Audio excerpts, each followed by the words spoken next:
This is Dr. Charmain Jackman, and this is how I create. Welcome to This Is How We Create, a show that digs deeper into the creative life of contemporary artists of color. Discover what feeds their creativity and how they found or are finding their artistic voice. Through these intimate and candid conversations, you'll gain insights into the lives of creative professionals of color that are hard to find anywhere else. Hey friends, Martine Severin here. Welcome back. Lately, I've been thinking about what it means to live in your art. That place where you produce work that pushes you, that place where you create work that thrills you, and where you create work that allows you to be the creative you want to be. So, in honor of that, today in the chair, we're chatting with someone who proposes a different way of moving towards that goal. Our guest, Dr. Charmain Jackman, is a therapist and founder of InnoPsych, an organization on a mission to change the face of therapy and to promote wellness and healing for people of color.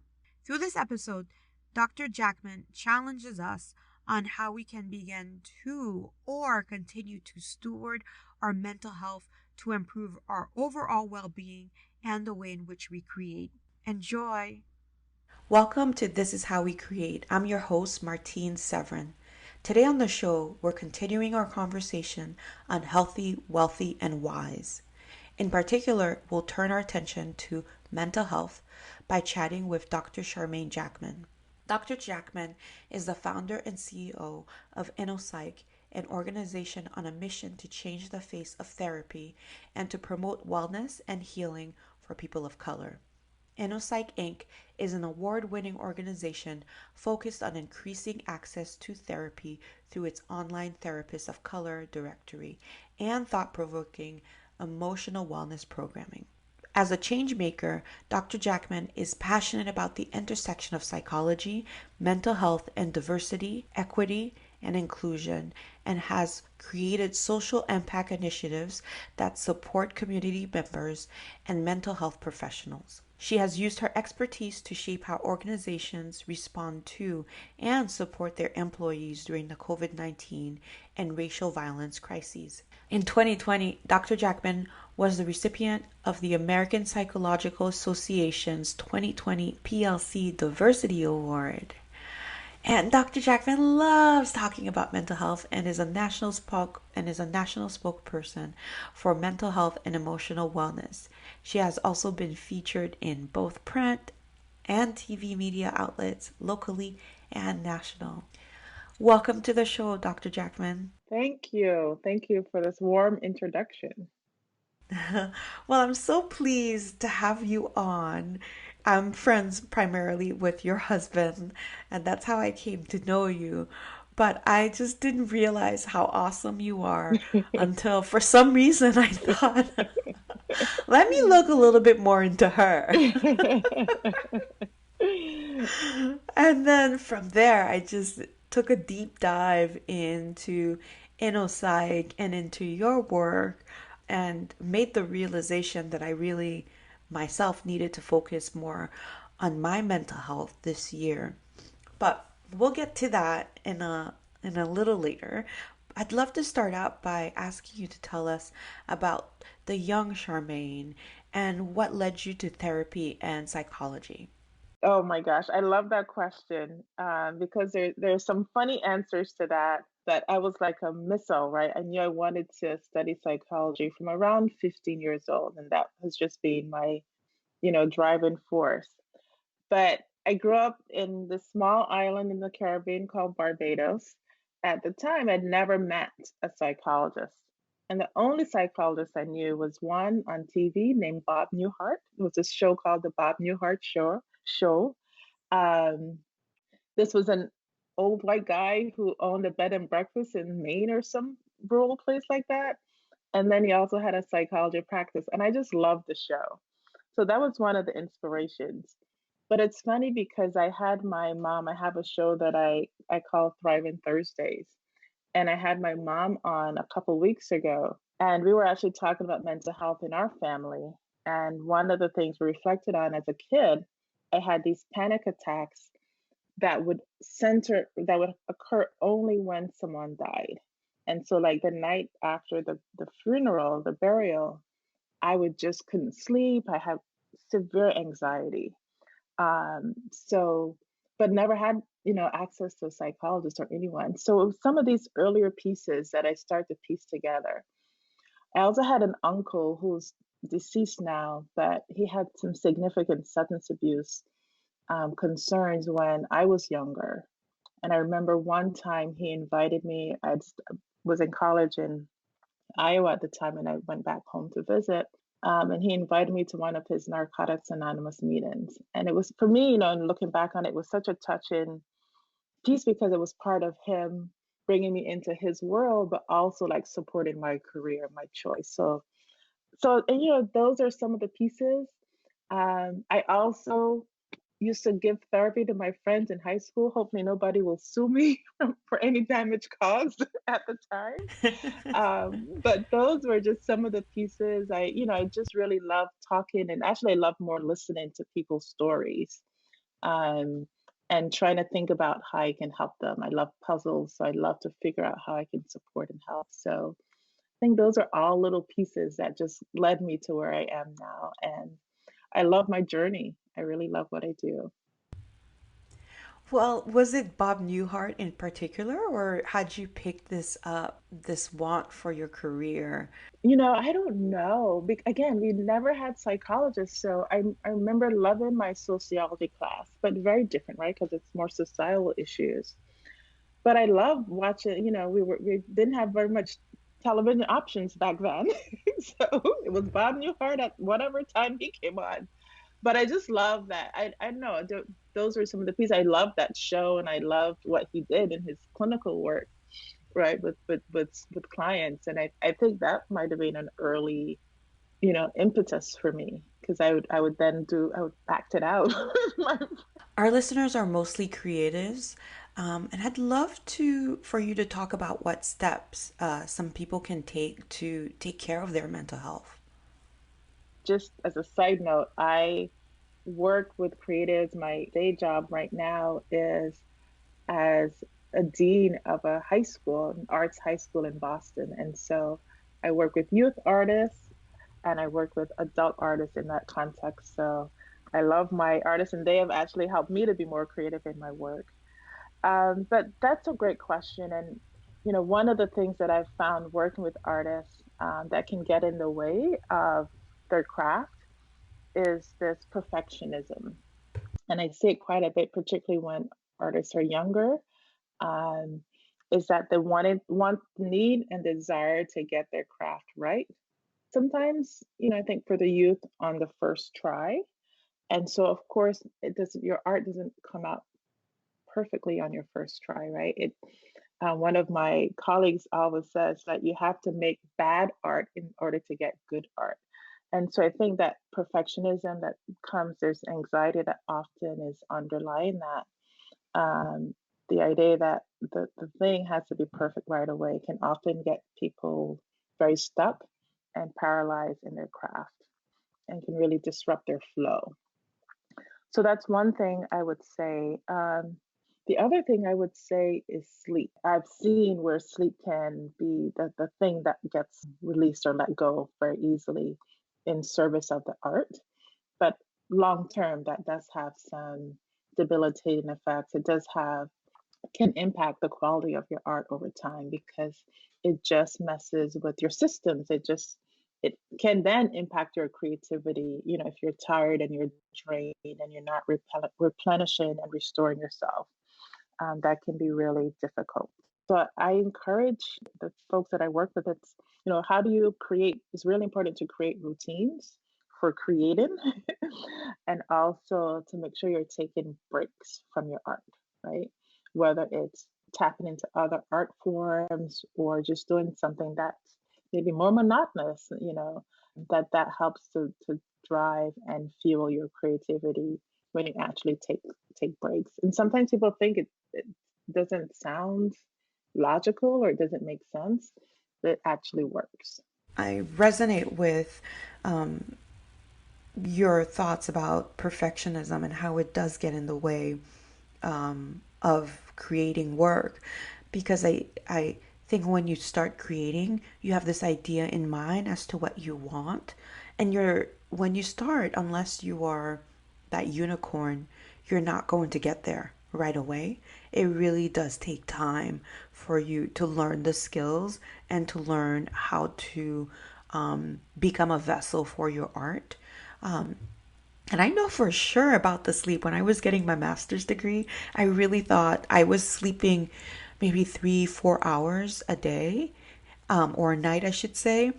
And I could not hold a thought together. I could not complete a sentence. I think I was pretty Right. rubbish because I just wasn't very effective.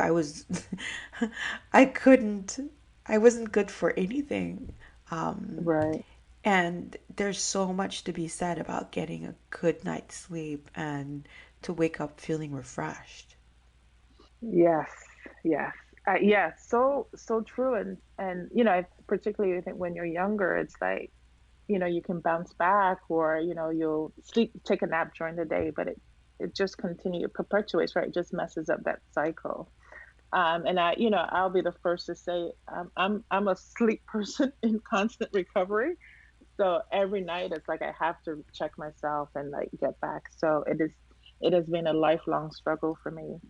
But I do really pay attention to those nights where I do get like 7, 8 hours of sleep and how I feel the next day. My memory is fresher. I can remember things better. I actually am doing a challenge with my sister. We have in our mothers some role models, models that were not that ideal. So we tend to overwork and, push, grind, right? My mom was a grinder, so we tend to grind. So we're supporting each other on this sleep challenge, and we just show, we have to show our hours of sleep on our, whether it's our Fitbit or whatever tracker we have. And so that accountability is really important.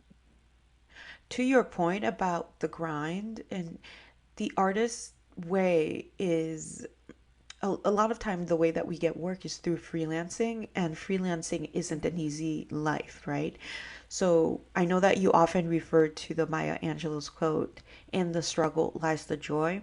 I'd love for you to talk to us about how folks who tend to hustle, or who are always grinding away and who are always on the go, how can they prioritize their mental health?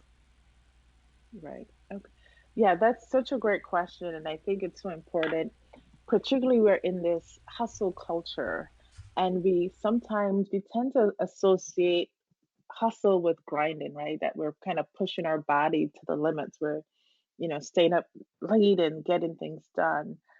So I really want to shift that, and again, I'm someone for myself, shifting that concept and that immediate association.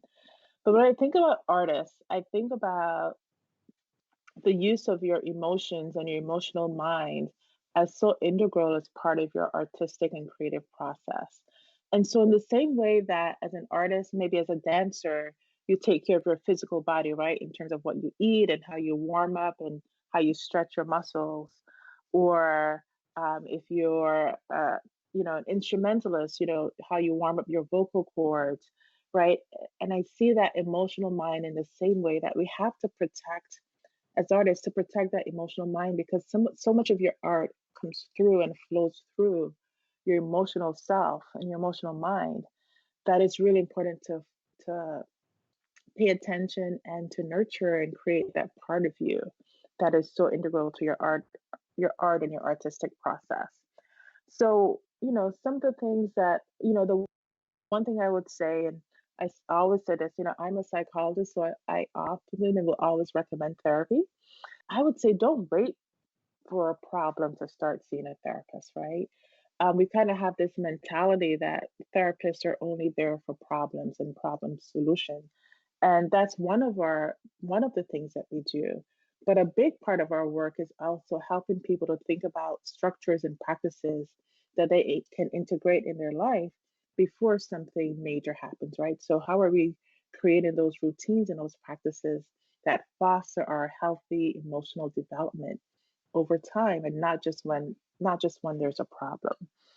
The other thing that I would focus on is I have this thing I name my 3 M's for mental wellness. And the three are mindfulness, mindset, and the mind body connection. And so mindfulness is, if you haven't heard of it, and it's around a lot now, so most of you have at least heard the word mindfulness. But it's really, there are three important tenets for mindfulness. And the first one is developing a relaxation practice. So the breath, right? So taking time to breathe. So it's so important, during your day, how do you take moments out that you just pause and stay present? That's the second one, staying present. And then the third one is having a non-judgmental mindset. So being able to notice your thoughts, your emotions, and allow them to just flow away without judgment. And again, we talk about a mindfulness practice because it does take practice to do these skills and to have them integrated and be part of your practice. I think for many artists, some of these things are already built in, right? As vocalists, you're focused on your breath. As dancers, you're focused on your breath. So some of the art forms already have some of these mindfulness practices as part of the way that you create and execute your. The second one is mindset. And again, I think, it's really important to really foster that resilient, emotionally healthy mindset. And we can do this through, one thing is I often recommend is journaling. And whether you have a written journal or you might have an audio journal, right? You might just talking to your phone or a device. Having time to just connect with your feelings and your emotions are really critical. And so building that emotional mindset is around, journal, reflecting on patterns, noticing patterns, adjusting patterns, also building in positive self-talk. So again, I connect back to my work at the high school, the arts high school, and some students who I struggle as artists, their inner critic is so loud and often so negative that it can really impact their ability to be successful as artists. So really, how are you developing practices on a daily that support your positive mindset, that foster positive self-talk, that lift you up, that affirm you? So those are really important in building that mindset that's non-judgmental, that's uplifting and affirming for you. And then the third one is the mind-body connection. And I just tell everyone our minds and our bodies are intricately connected. And we often, pretend, react as though, like, particularly, mental health, there's so much stigma around it. We try to separate that from like the rest of our bodies. But what the things that we're stressed about in our minds, it often plays out in our bodies. Our bodies are often the first signals that there's something stressful going on for us, even before we are consciously aware sometimes. And so, really honoring and paying attention to that mind body connection is really important. So, I encourage people to, make sure you're incorporating movement during the day. It doesn't have to be intense exercise, right? But just movement. How are you connecting back to nature? How are you doing things that bring you joy? And for me, that mind body connection is that piece. Like all these things connected are connecting to joy. And how do you bring out that joy, whether it's connecting to hobbies, whether it's creating, whether it's experiencing other art forms, right? I think that, when you see something that you love, you smile, and that just translates and permeates through the rest of your body. So those are my three M's for mental wellness: mindfulness, mindset, and the mind body connection. And I think those are really great ways to develop and build a practice that helps support your emotional and mental well-being. Wow. That was amazing on many levels. One, just the fact that the idea of actually coming up with a relaxation process Mm, is yeah. brilliant because I don't think I have such a thing in my life currently. I don't think having a glass of wine is it. But I think that maybe I stretch throughout the day, but I don't think I currently do this. And so I'm so pleased that we're having this discussion so that I can focus on that piece of my day and what I need to set me up for creating. Mm. And the other thing that you mentioned was journaling. I think I did an episode on how to journal and how to get your thoughts out, and I'll put the links in the show notes about that. But you're right, there's so much that comes out when you journal, when you just talk to yourself. I remember hearing that Beyonce does these video journals and get which interview that she did, but Mm. she Oh, basically was cool. I didn't talking know about that. that she makes her music videos and all came from her own journals. She needed to work through some of her own things before she shares that. And we take so Hmm. much in through our world, through advertising, through what other people say, that I think that journaling is one of the last places where we can actually reflect and let our mind, our self-conscious, everyone, all of those aspects of ourselves meet, and they come on the page, or they come through, if you know, there are folks who decide to do videos and just talk to themselves. I think it's just underrated. Yes, I agree. Yeah. And that's why I tell people it doesn't have to be writing in a book, right? So I think people like, oh, journaling, they immediately go to writing. And I definitely, definitely think that's important. But there are other ways. And I mean, again, I didn't know about Beyonce's video journals, but I'm going to use that. So thank you for sharing that piece because I talk about you can do audio. So yeah, I love that she's shared that piece. I have to look that up. But yeah, I think that's so important to create a practice around that.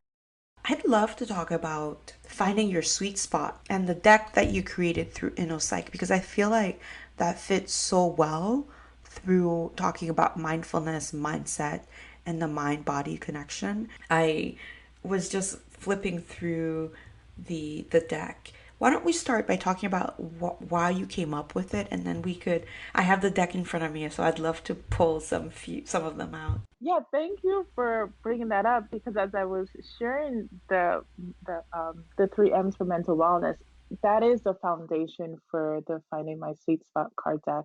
We're actually in the process of rebranding, so we're actually going to call them My Time to Thrive. But they are essentially based on mindfulness practices, the mindset, and the mind body connection. In 2009, December 2019, I did this women's round table at this really big national women's conference. And I wanted to create these cards that I could have people engage in conversation. So I actually have my original deck. They're very different from what you have in your hands. But that was the impetus. It was like, oh, let me think about how I could engage people around emotional wellness, right?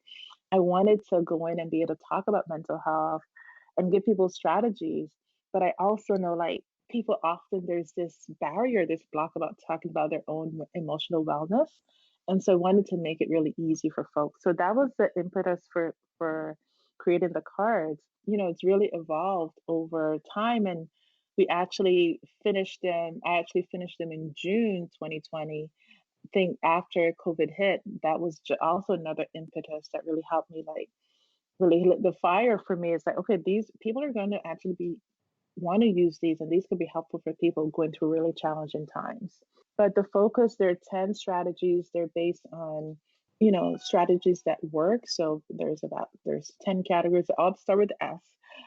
So there is song, there's spirituality, there's solidarity, there's our self-talk and sharing our story. So they all connect to practices that help people build an emotionally healthy self. And the deck, there are 70 cards, in, 7 cards in each of the 10 categories. And there are journal prompts, there are activities that you can do, and then there are also quotes because I love quotes. And so, yeah, that's been really, really helpful and people really enjoy them. So we're excited that people are finding them useful. And we're actually in the process of launching a journal that will go along with the card deck too. So I'm really excited about that part as well. So I love the quote by Taraji P. Henson when she says, "So many people are ashamed of their flaws. I am not. All of that made me who who I am today. Yes, yes. She is amazing. And I wanted to pull from voices of people who we may not have heard talk about mental health or connect pieces that really, again, it's around mental health, but again, the really focus up is around emotional health. So I love the work that she's doing also with her foundations in promoting and really talking about mental health and mental wellness. So I definitely wanted to make sure she was featured in the card deck. I wanted to mention how much I love your branding. Thank you. It's gorgeous. I mean, your branding, your brand colors, it's soothing, the lines, the swirls. Yeah, I have an amazing graphic designer. She is amazing. And shout out to Denise at Demp Agency. I love her. Yeah, she is just great. And her artistry, talking about artists, right, and creatives is really powerful. So I was very fortunate to connect with her.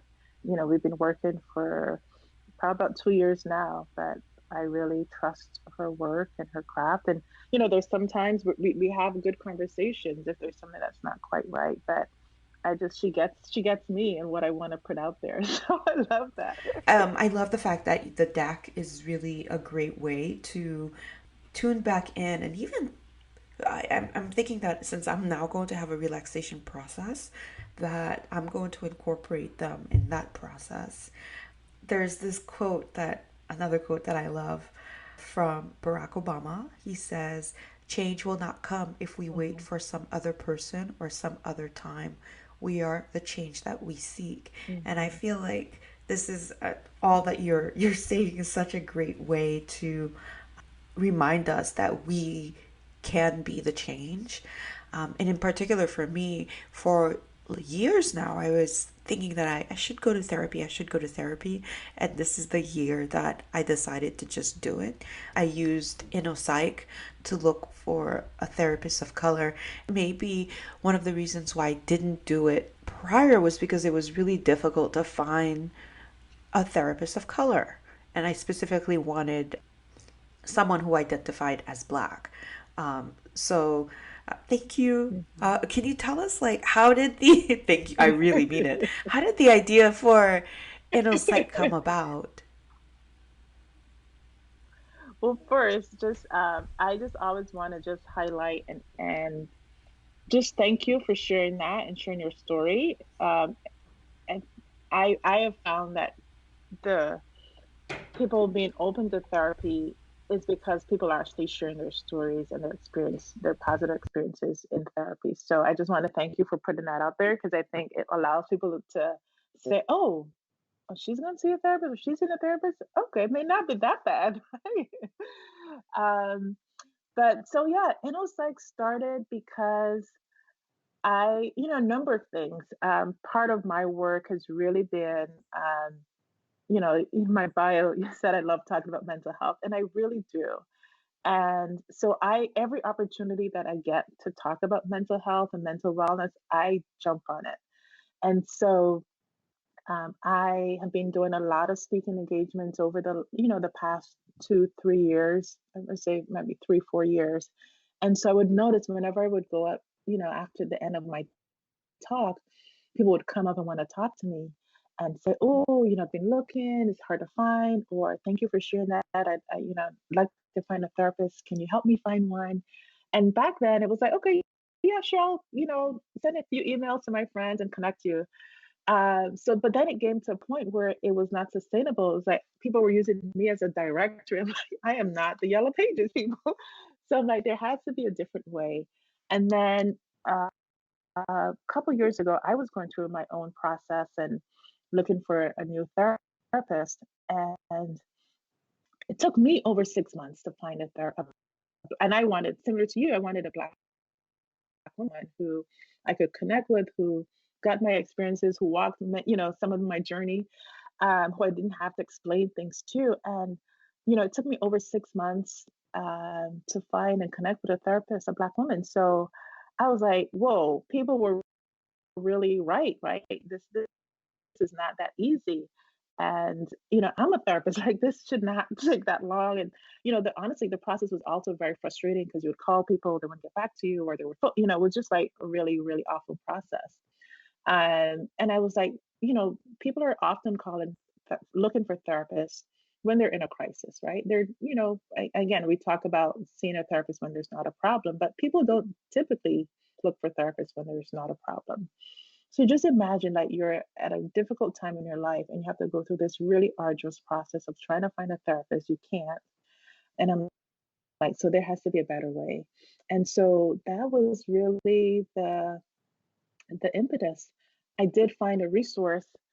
It was a Google Doc. There's a Google Doc going around in this area, and I'm like, "Oh, this is," and it was outdated. I'm like, "No, this is like 2018, 2017. We gotta do better." So I just took it upon myself, and, there's a philosophy that, I do, for better or worse, if something is not working or it's not there, like, I can't complain, then I gotta go create it. I gotta make it happen. I realized that I did have one more question for you about any other healing practices or strategies or techniques that you think might be helpful to our population and to our listeners.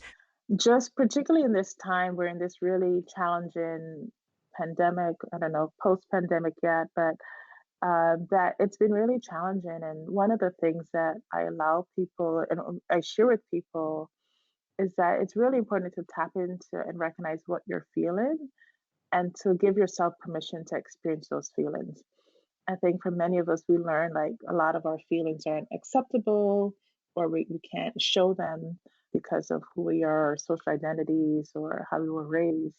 But it's so important to just know and name your feelings because I think it really helps foster a healthy emotional development. And the other thing is, well, I'll do two other things, sorry.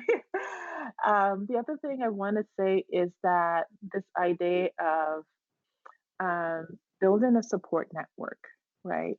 Sometimes when we talk about like you're hustling or you're on your grind, it can be really easy to get tunnel vision and just focus on the work and the grind and forget your support networks. But it's so important to make sure that you're touching base with people, connecting, building those human connections is really important. And then the last one is asking for help. I think many of us, because of our perfectionism or our desire to achieve, it's really hard to show vulnerability or to show that we need help or support in some way. But I see the people who are successful, they know how to ask for help, they know how to tap into their resources, and they know how to express and deal with their emotions. So those are three things I'd love to leave you with. I have to say, these are all things that I have a hard time with, that I don't do very well, to be honest. But I think Mhm, having mhm. my son has been one way to help me with the first in terms of what are you feeling and what are the Mhm. names for those feelings. And it's because it's so important to help kids understand what they're feeling and help them navigate that. And building a support network, I realize more than ever how important that is, especially during this time that we're still in this pandemic a Yeah, year later. We're still here. Um, and then in terms of asking for help, that is not something that I do very well, but I've started to do that more and more. I have a friend who's very good at this, and she always says, Martine, ask for what you want, ask for what you want. And I think like I've become better, yeah, whether it's yeah. just a glass of water. um, and that's easy to do to Mhm. ask my husband, hey, can you get me a glass of water? Mhm. Or to ask a friend to read over an Yeah, article that I wrote. So and I think that it's important to realize that you could take baby steps until you feel like that you get better and better at some of these things. yep, yep, exactly. Baby steps, right? And it's again, use the idea of practice. These are you want to start practicing, and when you start practicing, you don't start with the whole thing, right? As an artist, you don't do the whole thing right away necessarily, right? You start with small pieces until you get there. And I Yeah. think too, if we bring it back to artists and we think about the artistic practice, what are you feeling? And if for me, being a commercial photographer, my work is all about feelings. It's all about conveying feelings. And so I have to be able to talk with the talent and to help them emote that feeling and know the tools that I need to have in my arsenal to help them get to the feeling that we want to help the clients, just to execute the client's vision in terms Yes. of the product that they're selling. And building a support network when you are a creative or even a professional, any profession, is so important. And this is where you mix the professional and the personal. You have to have those two pillars, they both have to be very strong in order for you to have a really, I don't want to say a fulfilling life, but one where you feel supported, I suppose. And then asking for help. If you are an artist, you need help in so many different ways. It's not Yeah, just the yeah, personal, it's both. it's definitely both. And again, these are things that, I've learned along the way. And there's, again, I always tell people and I think the humility is that these are things that I'm still working on, right? Sometimes the way that we're raised or socialized can make some of these really challenging. It's, again, like you said, starting with baby steps, right? You're not going to conquer it right away, but recognizing that it's okay to ask for help, that it's okay to build a network and tap into your network.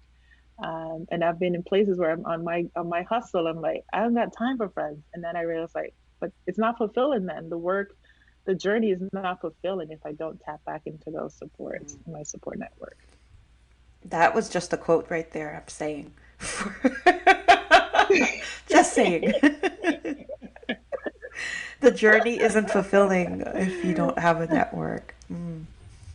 I think I'll have to rewind and go Yeah, back and listen to that. yeah. I didn't write it down, so I'm like, ah. All right. As we are wrapping up, I'd love to go back to InnoPsych. I know that it's such a great resource and I've used it. Talk to us a little bit about how people who are interested in finding a therapist can go about doing so. Yeah, very good. Thank you again for just having me on and doing something I love. So yeah, InnoPsych, we are easy to find.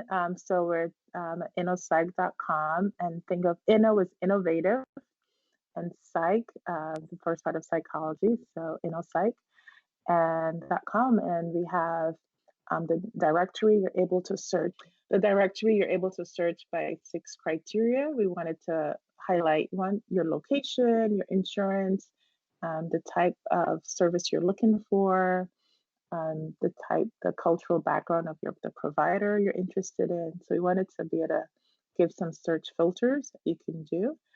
We are national directories, so we have some folks in Chicago. We have wherever you are, we have folks for you. We have an aggressive campaign this year to increase our network to 2021 therapists this year. So I'm really excited by that challenge, because we really want to make sure that when people go to the directory, that they can find someone, and that person is taking clients, right? Because that becomes a barrier if you come to the site and you can't find someone, people tend to give up. So we are really appreciating any efforts to help raise our visibility in the community and nationally. So again, thank you so much for this opportunity, Martine. I really appreciate it. Thank you. I think my whole family will thank you better for this when I am when I am more of myself these days, and I'm able to wrestle with Yeah. some of the demons that I have, as we all do, right? Mhm. Yes. Oh yeah. So Oh yeah. before we go, I'd love to ask you one question. It's a little fun one that I started Hmm. asking this season of the podcast. And essentially, there are some podcasts that, incorporate video, but this one doesn't yet. Everyone's hearing your voice, but I'd love for them to know a little bit more about you. So the question is, Hmm. tell us one thing that we wouldn't know about you by just listening to your voice. Um, Good question. So I'll give you two things because never easy. So one thing you can't see is my smile. I love to smile, and I'm always beaming about something, and I have a very distinct laugh. People would always be able to say, "Oh, I heard your laugh from somewhere else." So I love that. I love that I can bring joy to places that I'm at. And the other thing I would say is just a part to share a little bit about me and who some of my love. So I love water. I love the beach. I love the ocean, but I'm a horrible swimmer. And people are always like, "Well, you grew up on the islands." Like, yeah, but they need to swim to get around the island. So, but I love being by the water, and it's so calming and relaxing for me. So, Yeah, we island babies, yeah. right? I love being by the water. Yeah, yeah, Well, I'm so pleased that we were able to catch up. It's been a long time coming. So thank you so it much for is. coming on. Can you tell me about how we could stay in touch with you and learn more about InnoPsych and about you? Sure. Yeah, thank you. This was really, really a pleasure and love that I got to talk to you because I always see you, you're this cool fashion photographer. I love your work. It's so beautiful. So I felt very honored to be invited. I was like, ooh, Martine thinks I'm cool. All right, man. So yeah, definitely our website, innospsych.com. We're really vibing on Instagram, InnoPsych, and Instagram, Twitter, and Facebook. You can find me on LinkedIn, Charmain Jackman, Dr. Charmain Jackman on LinkedIn. My personal handle is Ask Dr. Charmain. So if you want to connect with me and some of my other work, you can find me there. But yeah, I look forward to connecting with your audience. And as I mentioned, I love supporting artists and love being around art. So thank you for this I opportunity. wanted to mention that InnoPsych TV is also awesome. Ooh, On YouTube, I've been watching. I was watching it to prepare for this interview, but in general, I was just like, "Oh my gosh!" And it's just amazing to see your smile, so people can go on to see your smile and your colorful jewelry that you wear. I just wanted to say thank you for coming on and for sharing your warmth with us. I can't believe that it's taken so long for us to connect. What's up with that? yeah. Well, yeah, I mean, I think we were just starting to connect and then you That's moved to Chicago. true. I'm like, That's true. And then really? last Okay. year you were coming to Chicago and we were in Australia. Oh no, not last year, the year Yeah, we did. before. But hopefully, That's right. That's hopefully right. you'll come back We'll connect. again. Yeah, we have kids Yeah, with similar names similar and similar names, ages, which same I love. ages. Yeah. It's funny.